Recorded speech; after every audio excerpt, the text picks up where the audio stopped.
আসসালামু আলাইকুম ভিউয়ার, আহাদ online take চ্যানেলের পক্ষ থেকে আপনাদের সকলকে জানাই স্বাগতম। আশা করি আপনারা সকলেই ভালো আছেন। তো বন্ধুরা, আজকের ভিডিওতে আমি আপনাদেরকে দেখাবো আপনারা দিনরাত 24 ঘন্টা মোবাইল অথবা কম্পিউটারের মাধ্যমে কাজ করার পর যদি আপনাদের গুরুত্বপূর্ণ ফাইল ফরম্যাট অথবা ডিলিট হয়ে যায়, সেগুলো কিভাবে আপনারা পুনরায় আবার রিকভার করবেন, যেটা আমার ক্ষেত্রেও হয়েছে। তো আমার একটি গুরুত্বপূর্ণ ফাইল ডিলিট হয়ে গেছে, এখন সেই ফাইলটি আমি পুনরায় আবার রিকভার করব। একই নেমে আপনারা এই কাজটি করতে পারবেন। তো চলুন দেরি না করে আজকের ভিডিওটি শুরু করছি। তো বন্ধুরা, ভিডিওটি শুরু করার আগে আরেকটি কথা বলে রাখছি, আপনি যদি আমার চ্যানেলের নতুন দর্শক হয়ে থাকেন তাহলে পরবর্তী ভিডিওগুলো পাওয়ার জন্য অবশ্যই চ্যানেলটি সাবস্ক্রাইব করবেন এবং পাশের নোটিফিকেশন বেল বাটনটি বাজিয়ে দিবেন। আর পূর্বেই যারা চ্যানেলটি সাবস্ক্রাইব করে আমাকে সমর্থন করেছেন তাদেরকে জানাই অসংখ্য ধন্যবাদ। তো এখন আপনাদের মূল্যবান সময় নষ্ট না করে চলে যাচ্ছে ভিডিওর মূল স্ক্রিনে। ওকে বন্ধুরা, কাজটি আপনি যদি মোবাইল থেকে করতে চান তাহলে অবশ্যই আপনার মোবাইল থেকে গুগল ক্রোম ব্রাউজারটি ওপেন করবেন। তো আমি যেহেতু কাজটি কম্পিউটারের মাধ্যমে করব, আমি এখন চলে এসেছি সরাসরি আমার রিকভার ওয়েবসাইটে। এই ওয়েবসাইটের নাম হচ্ছে easeus.com।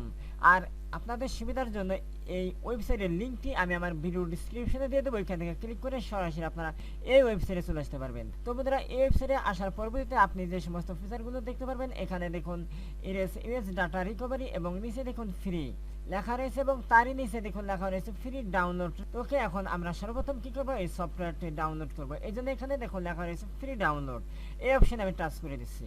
ওকে, দেখুন সফটওয়্যারটি আমার ডাউনলোড শুরু হয়েছে। এখন এই সফটওয়্যারটিকে আমরা ইনস্টল করব।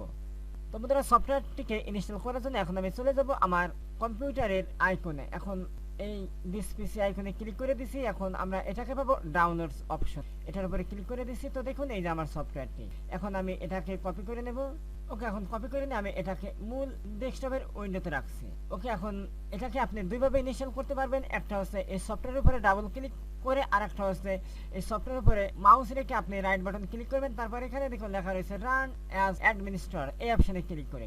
তো আমি করে দিচ্ছি। এখন এখান থেকে ইয়েস এই অপশনে ক্লিক করে দিচ্ছি। সফটওয়্যারটি লোড নিচ্ছে।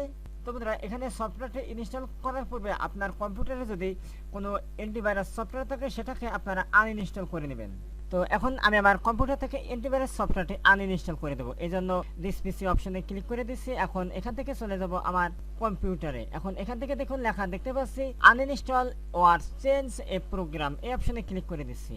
ইতিমধ্যে আমার কম্পিউটারে যতগুলো সফটওয়্যার ইনস্টল করা আছে সমস্ত সফটওয়্যারের লিস্টগুলো আমি এখানে দেখতে পাচ্ছি। তো এখন এখান থেকে আমার অ্যান্টিভাইরাস সফটওয়্যারটি আমি আনইনস্টল করে দেবো। ওকে, দেখুন এটা হচ্ছে আমার অ্যান্টিভাইরাস সফটওয়্যার। এখন এটার উপরে ক্লিক করে দিচ্ছি। এখন এখান থেকে আনইনস্টল এই অপশনে ক্লিক করছি। এখন এখান থেকে আবার আনইনস্টল, এখন এখান থেকে ওকে। তো ওকে, অলরেডি আমার অ্যান্টিভাইরাস সফটওয়্যারটি আমি আনইনস্টল করে দিয়েছি। এখন এটাকে আমি খুব সহজভাবে ইনস্টল করতে পারবো। এই জন্য এই সফটওয়্যারের উপরে আবার এখন এখান থেকে ইয়েস এই অপশনে ক্লিক করছি। তো দেখুন সফটওয়্যারটি এখন আবার আমার লোড নিচ্ছে ইনস্টল হওয়ার জন্য। এখন এখান থেকে ইনস্টল নাও এই অপশনে ক্লিক করছি। ওকে, দেখুন এই যে আমার সফটওয়্যারটি ইনস্টল এবং ডাউনলোড শুরু হয়ে গেছে। তো বন্ধুরা, এখন দেখুন আমাদের উইন্ডোটি চেঞ্জ হয়ে গেছে। এখানে installation complete, recover your valuable data immediately, এখানে স্ক্যান রিভিউ এবং রিকভার লেখা দেখতে পাচ্ছি এবং নিচে দেখুন লেখা রয়েছে স্টার্ট নাও, এই অপশনে আমি ক্লিক করে দিচ্ছি।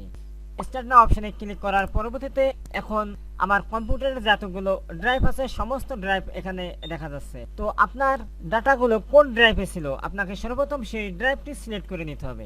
এখানে ড্রাইভ ছাড়াও আপনার মোবাইলে যদি কোনো মেমোরি থাকে, সেই মেমোরির কোনো ডাটা যদি ডিলিট হয়ে যায় সেগুলো আপনি একই নিয়মে রিকভার করতে পারবেন। আমার ডাটাটি যেহেতু রয়েছে সি ড্রাইভে, এই জন্য আমি এখান থেকে সি ড্রাইভটি সিলেক্ট করে দিচ্ছি। তো দেখুন সি ড্রাইভটি সিলেক্ট করার পরবর্তীতে এখানে, তো বন্ধুরা দেখুন আমি সি ড্রাইভটি সিলেক্ট করার সাথে সাথে আমার সি ড্রাইভে যতগুলো ফাইল ছিল সমস্ত ফাইলগুলো তারা সার্চ করে খুঁজে শো করতেছে।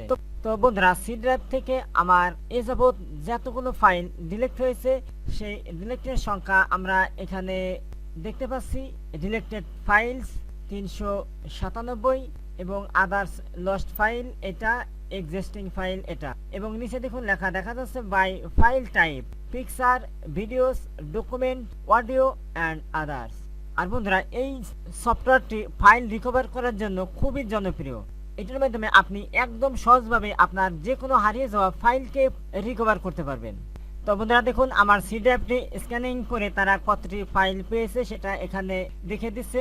Organising found file scan complete and found 3,69,570টি ফাইল পাওয়া গেছে। ওকে, এখন আমার স্ক্যান কমপ্লিট।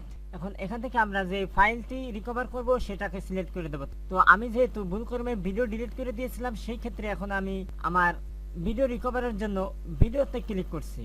আর আপনার যদি পিকচার, ডকুমেন্ট, অডিও, আদার্স অন্যান্য ফাইল থেকে আপনার প্রয়োজন অনুযায়ী সেটাকে আপনি সিলেক্ট করে দেবেন। তো এখন এখান থেকে গট ইট। তো দেখুন, গট ইটে ক্লিক করার সাথে সাথে এ যাবৎ আমি যতগুলো ভিডিও ডিলিট করেছি সমস্ত ভিডিওর লিস্ট এখানে দেখা যাচ্ছে। এখন এখান থেকে আপনারা দেখে নেবেন যে আপনাদের কোন ডকুমেন্টটি ডিলিট হয়েছিল অথবা কোন ভিডিওটি ডিলিট হয়েছিল। ওকে বন্ধুরা, আমি এখান থেকে এই ভিডিওটি রিকভার করব। তো আমি এখান থেকে এটার উপরে ক্লিক করে সিলেক্ট করে দিচ্ছি। এখন এখান থেকে দেখুন লেখা রয়েছে রিকভার, এই অপশনে ক্লিক করে দিচ্ছি। ওকে, দেখুন ফাইলটা আমার রিকভার করার জন্য একটি ফোল্ডারের নাম দিতে বলছে। তো আমি এখান থেকে যে কোনো একটি ফোল্ডার সিলেক্ট করে দেব। তো আমি ফাইলটিকে রাখবো ডেস্কটপে, এই জন্য ডেস্কটপ সিলেক্ট করে দিচ্ছি। এখন এখান থেকে আমি এইটাকে সিলেক্ট করে দিয়েছি, নিউ ভিডিও ফোল্ডার। এই ফোল্ডারে আমার ফাইলটি রাখবো। এখন এখান থেকে সিলেক্ট ফোল্ডার, এই অপশনে ক্লিক করে দিচ্ছি। এখন এখান থেকে সেভ, এই অপশনে ক্লিক করে দিচ্ছি। ওকে, দেখুন ফাইলটা আমার রিকভার হয়েছে। এখন আমরা এখান থেকে ভিডিওসে ক্লিক করব। তো দেখুন, ভিডিওসে ক্লিক করার সাথে সাথে এখানে আমাদের ভিডিওটি দেখতে পাচ্ছি। তো আমি এই ভিডিওর উপরে ক্লিক করে দিচ্ছি। ওকে বন্ধুরা, এভাবে আপনারা আপনাদের হারিয়ে যাওয়া যে কোনো ভিডিও, অডিও, ডকুমেন্টকে খুব সহজেই রিকভার করতে পারবেন। কম্পিউটার থেকে এবং মোবাইলের মেমোরি কার্ড থেকে হারানো যে কোনো ধরনের ডকুমেন্ট পুনরায় আবার রিকভার করতে পারে। ওকে বন্ধুরা, এখন আমি আপনাদেরকে দেখাবো কিভাবে আপনারা এই সফটওয়্যারটি আপগ্রেড করে লাইফ টাইমের জন্য ব্যবহার করবেন। এই জন্য এর নিচে দেখুন লেখা রয়েছে আপগ্রেড, এই অপশনে ক্লিক করে দিবেন। তো এটাকে আপগ্রেড করার জন্য অবশ্যই আপনার নেট কানেক্ট দিতে হবে। আমি আমার নেট কানেক্টটি দিয়ে নিচ্ছি। ওকে, এখন আমি ক্লিক করছি আপগ্রেড। তো দেখুন, এখানে আমাদের সামনে তিনটি প্যাকেজ শো হয়েছে। একটি হচ্ছে মান্থলি, ইয়ারলি এবং লাইফ টাইম। আপনি যদি 1 মাসের জন্য প্যাকেজটি নেন তাহলে সেই ক্ষেত্রে আপনার যদি ব্যবহার করতে কোনো অসুবিধা হয়, সেই ক্ষেত্রে আপনি 1 মাসের আগেই এটাকে ক্যান্সেল করে দিয়ে পুরো টাকাই আপনি ফেরত নিতে পারবেন। আর এটাকে আপনি যদি লাইফ টাইমের জন্য নিতে চান তাহলে সেক্ষেত্রে $149 পে করে আপনাকে একটি লাইসেন্স কোড দেবে। সেই লাইসেন্স কোডটি এই নিচের এন্টার লাইসেন্স কোড এই অপশনে বসিয়ে আপগ্রেড নাও, এই অপশনে ক্লিক করে আপনি এই সফটওয়্যারটি আজীবনের জন্য ব্যবহার করতে পারবেন। তো যাই হোক বন্ধুরা, আজকের ভিডিওটি ছিল এই পর্যন্ত। ভিডিওতে যদি আপনাদের বুঝতে কোথায় কোনো অসুবিধা অবশ্যই ভিডিওতে আমাকে কমেন্ট করবেন। আর এই ভিডিওটি আপনার বিভিন্ন বন্ধু বান্ধবের নিকট বেশি বেশি করে শেয়ার করবেন, যাতে করে তারা খুব সহজে তাদের কম্পিউটার, ল্যাপটপ, পেন ড্রাইভ, মোবাইলের মেমোরি কার্ড থেকে ভিডিও, অডিও, ইমেজ সহ যে কোনো ধরনের ডিলিট হওয়া ফাইল খুব সহজেই পুনরায় আবার এই সফটওয়্যারের মাধ্যমে রিকভার করতে পারবেন। তো আজকের মতো আল্লাহ হাফেজ, আবার কথা হবে পরবর্তী ভিডিওতে। সে পর্যন্ত আপনারা সকলে ভালো থাকবেন, সুস্থ থাকবেন। Thank you for all.